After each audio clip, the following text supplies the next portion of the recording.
me why I ended up making that wrong pick, right? Is every time you pick against Alabama, you look back and you're just like, why was I thinking that? Like, what in the world was I talking about? But I don't know. They came out just firing on all cylinder. Bryce Young looks like a dang, third-year starter, just out there doing anything he needs to and wants to with the football, getting outside of the pocket, being able to run when he wants to and deliver the ball wherever he wants to also. So, looking incredible for sure.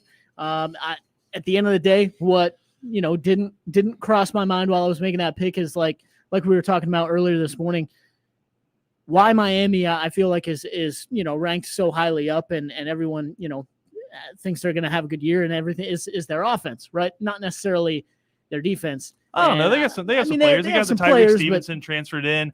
Sure. Bubba Bolden's pretty good as well. So, I mean, I don't know. That's never the first side of the ball. Charleston Rambo from Alabama. That's not normally the first side of the ball I think of when I think Miami. Sure.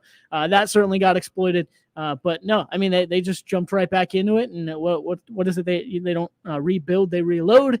And they showed that certainly. And I don't know. We'll see how it goes throughout the season, but it certainly looks like a well-oiled machine already for Alabama. And again, Alabama just smacking Miami. So down goes number 14, Miami. Back on Friday, Virginia Tech beats North Carolina 17-10.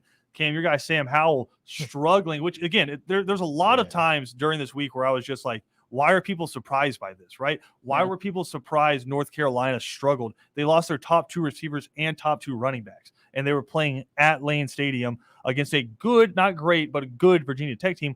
Why are you surprised they struggled? So down goes number 10, North Carolina, the highest ranked team in the ACC outside of Clemson. Go to Saturday. Down goes number 14, Miami at 3:30, and then you kick it off at 7:30 in the Duke's Mayo Classic there in Charlotte, where you play your championship game, and down goes your top contender in Clemson. I mean, you had some other really embarrassing losses from the weekend. Duke loses to Charlotte 31-28. That was rough. And then how about Georgia Tech losing to Northern Illinois 22-21? Yeah. I mean, Jeff Collins, I've been speaking to some people about this, the whole hashtag 404 the culture, the scattered, smothered, and covered. I love Waffle House. I'm all about Atlanta. That stuff works during your first year when people are giving you the benefit of the doubt. It doesn't work now when you're just bad, when your football team's just bad. It kind of same thing happened with Dan Quinn. The four brotherhood stuff is all fun and games when you're going to the Super Bowl. It gets really old when you go under 500. So Georgia Tech's in a rough spot. They have Kennesaw State coming up on the schedule this week, a team from just up the road from them that runs the triple option like they used to do. I would not mark that down as, okay, well, Georgia Tech, this is a get-right week. This is going to be just a slugfest with Kennesaw State. So, I mean, Georgia Tech, this could get really ugly really fast for them. But I thought one of the shining lights was Florida State, Notre Dame. We'll dive into that one for a second. But I think the loss with North Carolina and the loss with Miami, Clemson, they could have lost to Georgia if those things hadn't happened. Mm-hmm. Right now, where's the signature win going to be for Clemson? They don't have a ranked team on their schedule right now. I don't think they have a chance to, even if they win out, I don't think they have a chance of making it to the playoffs at all. I mean, maybe North Carolina goes undefeated from here on out and they play them in the ACC championship and beat them. But I mean, scenario-wise, Ohio State loses one but wins their conference championship. They'd have some pretty big wins on their schedule. If Oklahoma can run their table and win the Big 12, they're one of the teams you have to consider. All of a sudden, UCLA looks like a college football playoff contender coming out of the Pac-12, and they still have Oregon out there. And so you look at it, if Alabama and Georgia run the table, I got to think two SEC teams get in. Yeah. And so now Clemson, I think, is on the outside looking in. Right. No, I think with how everything's worked out, and I think normally most years, right, if you have an undefeated SEC champion and a one-loss SEC team or runner-up, whatever, even if they or even from the West, right, even if they didn't make it in the SEC championship game, I think generally those two teams would normally get in, and especially when you have, I mean, the Pac-12 for the past 5 or 6 years historically has not been very strong, right? It is what it is. Well, now the ACC, now I would say the Pac-12 is stronger than the ACC. Now you have two conferences like that in America and in college football that I mean, are struggling to be able to even have one team compete and be good enough to get into the college football playoff. So yeah, that makes it that much easier for two SEC teams to make it in, no doubt. I can certainly see Big Ten champion, Big 12 champion, and then two SEC teams making it in, without a doubt, like Oklahoma or freaking, Ohio State, Penn State, whoever else makes it. Yeah. No, speak it into existence, I'm right there PJ. with you. Speak it into existence. I'm trying my best. Yeah, Penn we'll State, see. just speak it into existence. We'll see. I If like that defense keeps playing. Hey, like that it was is, one of but- the best games of the weekend. I know we didn't get Yeah, to talk it about it was. enough, but that was, I mean, starting noon with the Fox Sports Call. I mean, number one, Camp Randall jump around. That was awesome. Yeah. At the start of the fourth quarter. It was cool to see that. It really started on Friday with like Lane Stadium where they do their entrance. Yeah. For Virginia Tech, Just, a little inner Sandman. absolutely. But I mean, it's Penn State, Wisconsin. That was back and forth. That was like, talk about slugfest. I mean, Yeah. it's a pretty bad play calling, I'd say. I think more so Yeah. like I think the Georgia Clemson game, that was just two like really dominant defensive lines owning the offensive lines for their opponent. Penn State, Wisconsin had that to a certain extent, but I also think there's a lot of bad play calling, a lot of poor execution, like missing wide open receivers and just on both sides of the ball. I thought poor execution, but still, it just had one of those feels of whichever team breaks serve is the one that's going to win. Yeah, there were some plays like that. Like I know what you mean.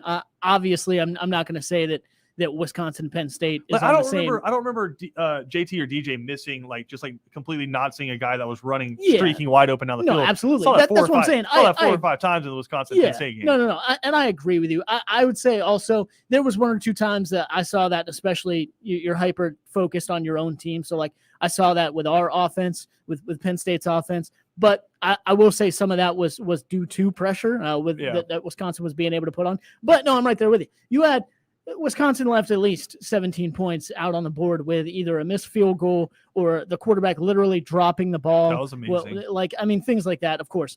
So things like that definitely happened. But I will say that, yeah, there was plenty of talent and plenty of, high echelon type of defensive plays out there. But no, I'm right there with you on that front. I think we'll see what happens. Both teams probably progress throughout the year, but no, I mean, it was an incredible start to the college football season in that right.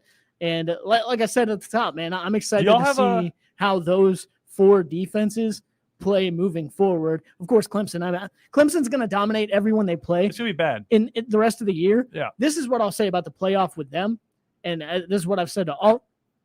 If they go undefeated the rest of the year and make it into the college football playoffs, to me, that says all you need to say about a team's brand. Yeah. And I know we've seen that before. I know you can point that to almost every year. That's all you need to say about a team's brand. If they put that resume up and the college football playoff committee is like, oh yeah, that's all right. We'll take them. Who's Penn State got this weekend? Oh, I think like Ball State or something like that. Getting ready for Auburn next week. Yeah, I got to get ready for Auburn next week. How about Oregon's schedule? Like, you struggle and hang on against Fresno State, and now all of a sudden with Kayvon Thibodeau a little bit banged up, we don't know if he's going to be able to go. Have to hit the road and take on Ohio State, which before Kayvon Thibodeau got hurt, I'd still say that was probably a toss-up to me because Stroud didn't look great against Minnesota. I mean, he looked okay. I think he completed 6 passes in the second half, and he went for over 150 yards in the second half. And most of those plays, too, were like his wide receivers. Yeah, it was just broken coverage. Right. Chris Olave just cooking people. But, I mean, he came on really hot in the second half. But for the most part, it was just breakdowns in Minnesota's coverage. And I think it's going to be interesting to see if Stroud actually ends up being the starting quarterback by the end of the year, because they got some other dudes on there, including the guy who skipped his senior year of high school football, Ewers, to hop in there. I'm curious to see if he's still going to be the starting quarterback by the end of the year. But I do think after watching the Big Ten this weekend, don't get mad at me, I think Penn State's probably the top contender to Ohio State right now. Michigan looks like they might have found a quarterback, but in terms of like overall offense, need to see some better quarterback play. But overall offense, amazing defense. I think Penn State's probably the top contender right now. I would honestly, I would agree. That's kind of why I started going through the Big Ten and I kind of stopped short. But just because, I mean, like you said, Michigan, for all intents and purposes, is a playoff contender and is a Big Ten contender because their name is Michigan. I mean, I don't think it's really been there the past few years. We'll see if it's there this year. I think Wisconsin, is right there, but obviously Penn State already has the win, a big win against them. So we'll move forward from there. But the teams that used to be up there, that used to be, Michigan State's fallen off a touch. We'll see where Iowa is. They got a big win over Indiana, but I mean, Indiana even last year was a talking point. That feels like such a maybe, weird sentence. They got a big win over Indiana. Yeah, it is weird, but still, I mean, last year, the year before that, they've been up there in contention. So, the normal go-tos, I'd say, with the Big Ten to be able to compete against Ohio State, I don't think are necessarily there right now. We got a tweet from one of our more well-known Penn State fans that listens to the show. Yeah. I'm about 1,000% sure that's not actually the first name of the quarterback. No, yeah, sadly, it's not. You didn't have to do him like that. I didn't say who tweeted it. I just said it's more of our well-known. But he says Clifford is terrible. He did not look great, but he is the most confident quarterback. Sean Clifford is the most confident quarterback, according to himself, in college football. I want to take a break here, though. I do want to get into the weirdness of the SEC West. Again, Alabama looked dominant. Auburn beat the holy hell out of maybe the worst team in the FBS. Outside of that, weird kind of Saturday for the SEC West. We'll dive into all that when we come back next, right here on ESPN Radio.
Weird weekend for some teams out in the SEC West. Christian Yokel alongside Cam Ursery and PJ Zuko here on a Tuesday afternoon. Got a lot more to dive into, but I do want to talk some SEC West football here. We'll start with the good. Obviously, we already talked about Alabama. Bryce Young looks like he's the next Heisman winner there at Alabama. John Mechie looks like he's the next legendary receiver there at Alabama, which, yeah, I mean, I think dude is just a couple of yards short. He might have actually gotten, I think he might have been a couple of yards short of 1,000 last year, which is nuts, playing in the same wide receiver core as Devonta Smith and Jalen Waddle. Right. But just dudes all over the field, and they look like they're in midseason form already, which is horrifying for the rest of college football.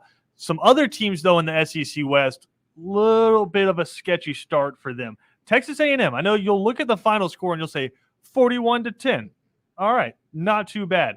But how about this? We come into the season and we say, hey, they have the defense to do it. And I will say this. They certainly have the defense to do it. They had some scores in a non-traditional way with their team. And you're like, Haynes King, can a freshman sophomore quarterback come in and run this Jimbo Fisher offense, a guy who demands a lot from his quarterbacks? Can he come in and run this offense? And then the Johnny Manziel comparisons start coming up. And I think the dude threw like 6 passes last year, so let's be careful with those. But you're coming with all those feelings. In your first game against Kent State, you throw 3 interceptions. Yeah. Which, again, a lot of offenses struggled week 1, but the team that you're competing against souls from people, and you're out here throwing 3 interceptions. He finishes 21 of 33, 292 yards, 2 touchdowns, and 3 interceptions. What I thought was interesting was we talked about Isaiah Spiller the entire offseason and Ainias Smith the entire offseason. It was actually a Kane who ran for 12 carries, 124 yards, and 2 touchdowns for Texas A&M. So they got it done in the ground game. But, I mean, about midway through the third quarter, this was 13-3. Yeah. Mm-hmm. So it took you a while to get that offense going. So weird start for Texas A&M. And then you move over a little bit, go up northeast to Arkansas. Arkansas struggling with Rice. And I'm riding with my Hogs this year. I thought Sam Pittman's done a good job. I think Jefferson's going to be a good quarterback. But he goes 12 for 21, 128 yards, and a touchdown with a pick against Rice. Yeah. The Owls. Hanging tough, man. You got to put up 50 on Rice. And this one was just 38-17, the final score there. But another one of those that were, again, third quarter, you were losing 17-7. Yeah. You were losing the football game. Right. To Rice. Yeah. It's not like you're looking down and toying with folks or anything like that. You're just not playing well, just not figuring it out. And then Mike Leach, Mississippi State, year 2. This is the year he's supposed to flip it around. He's done it at every other school, Texas Tech, Washington State. It's always that second year where the guys get in, they get to learn his system, and they start figuring it out, right? You beat Louisiana Tech. Louisiana Tech. Now, Louisiana State, not even Louisiana, not the Raging Cajuns. Louisiana Tech, it's not a bad team, but still, you're Mississippi State. 35-34. Yeah.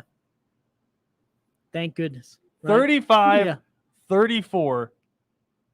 And you had to come all the way back from 34 to 14 down. Right. In the fourth quarter. I think they did it in 13 minutes.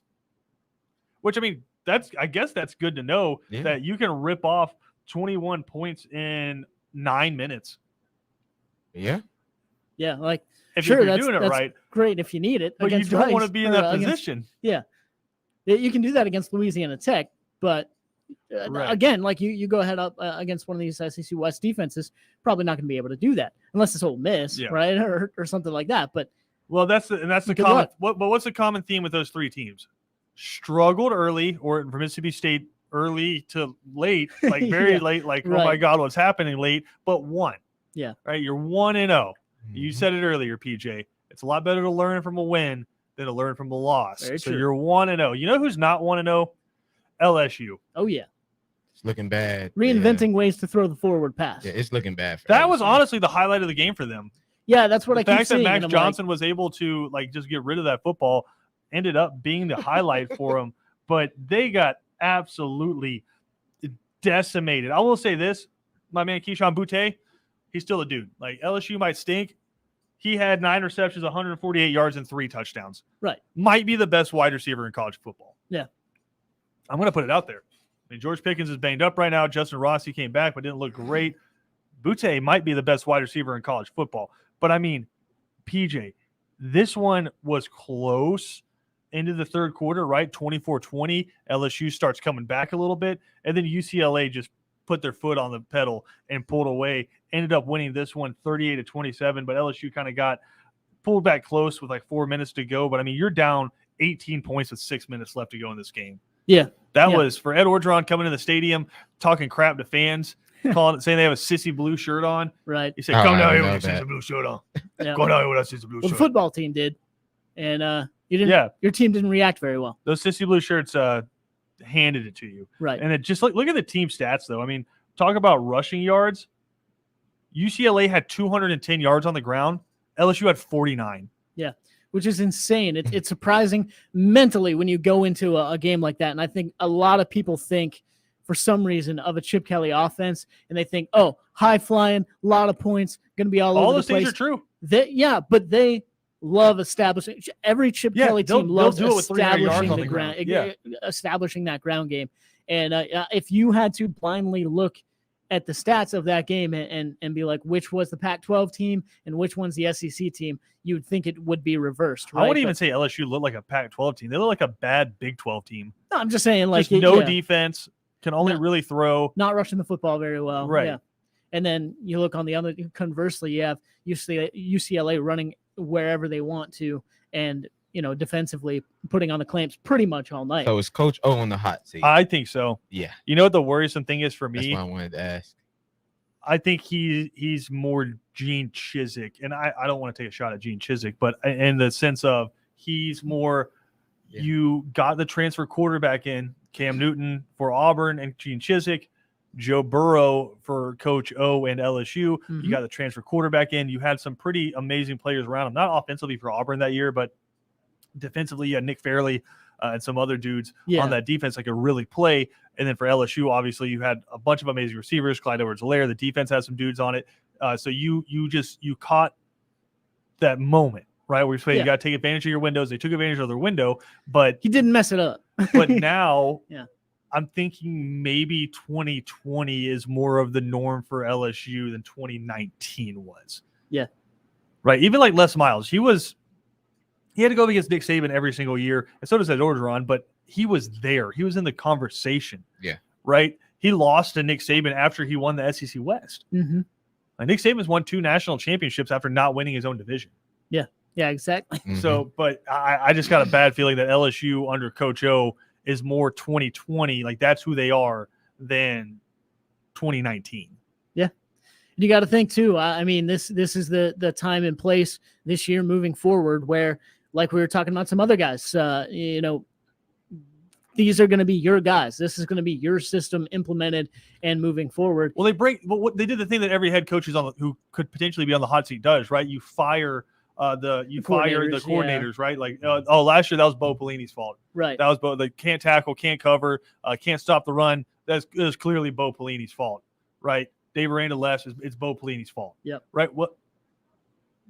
All the same mistakes. Derek Stingley Jr. couldn't tackle anybody. Like Mhm. one of those runs, Derek Stingley Jr. just completely whiffed on the tackle. You're getting beat up at the line of scrimmage on both sides of the ball. Right. LSU's getting their offensive line is getting reset into the backfield. Yeah. When does that happen? No. Right. So it's you fired Bo Pelini, but I don't think Bo Pelini was coaching up the offensive line. Exactly. And a lot of the mistakes that were made last year were still being made against UCLA. Yeah, Cam, to answer your question, I think certainly. Yeah, I mean, don't get me wrong. I think UCLA is on the up and up, but I If don't you're want to take LSU anything away from UCLA. Yeah. Chip Kelly's done a good job. That's a good football team. if you're LSU, you have to win that game, though, in my opinion. Just because what happened last year, coming off that national championship, I think you have to lose- come into this year. If you lose, If you lose in there's no overtime or you convincingly, lose yeah. like last second, like that's different than just getting absolutely dominated. rocked Yeah, the entire mainly. game. I They mean, got they got dominated. handled for most of the game. I turned the game off Yeah, it was because bad- it was bad football. it was bad. Yeah, A couple other quick ones here I didn't want to touch on. Auburn 60-10 over Akron. I get it, it's Akron, and they might be one of the worst teams in the FBS, or they are one of the worst teams in the FBS. But first game under new coach, you have 2 new coordinators there. I thought Bo Nix looked super confident my boy running Bo. that offense, which I mean, I hope you look confident in that offense. You have Mike Bobo, a former All-SEC quarterback, running the offense, and then you bring in Brian Harsin, who is a offensive guy. I hope you look comfortable in that Right. offense. Tank Bigsby looked good. Sean Shivers looked good. The defense looked better. Where it's going to come down for Auburn, which you don't get a sense of this against Akron, is the line of scrimmage. I think they got the running back and the quarterback to be really competitive. Do they have the defensive line and the offensive line to – we saw what Georgia and Alabama did. Absolutely. Can you hang with those guys? I think there's certainly a better team right now than LSU. Yeah. But can you hang with the Texas A&M, who is dominant at the line of scrimmage, with the Alabamas, with the Georgias? That remains to be seen. Missouri survive and advance. They beat Central Michigan 34-24. The fighting Jim McElwain's there of Central Michigan, the Chippewas, There you go. coming down to Missouri. Yeah. They actually have an interesting game coming up this weekend. They take on Kentucky, who is led by a former Penn State quarterback, Will Levis, just eating bananas all weird and throwing touchdowns up there in the Bluegrass State. Wasn't allowed to throw a forward pass with his former school, but now he's throwing for 350 and 4 touchdowns with Kentucky. Yeah. It happens, man. He was just in that wrong. He was in the wrong blue and white. He needed He needed to get to that Kentucky blue, That's and it, now that checkerboard. he's slinging that rock around. So Missouri and Kentucky coming up, and that might be a battle for second place in the SEC East, because Florida did not look convincing in their game against Florida Atlantic. We got more to come here on Second Down, though. We'll wrap all up this final week, we'll wrap up in the final segment, the opening weekend There it is of college football, next on ESPN Radio.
And how about the crowds this weekend, guys?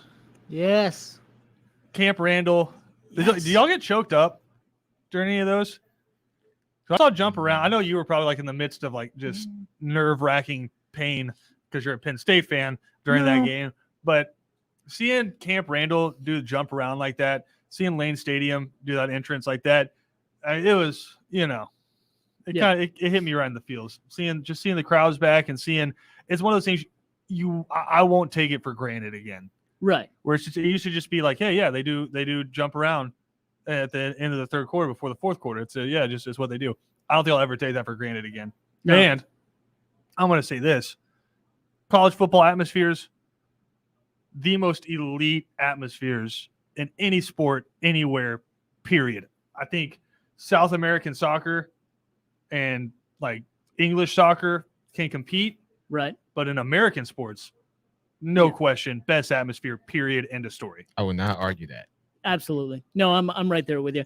I completely agree. You think of all the different traditions and things like that are thrown into the mix as well. It's incredible. Like you said, during the Wisconsin thing, actually, jump around, I think it was like 10-10 at that point going in the fourth quarter, and they did the full broadcast of it, man. I thought it was incredible. Yeah, it was really cool. Big show coming up on 3 and Out next. Catch all of it on ESPNCoastal.com.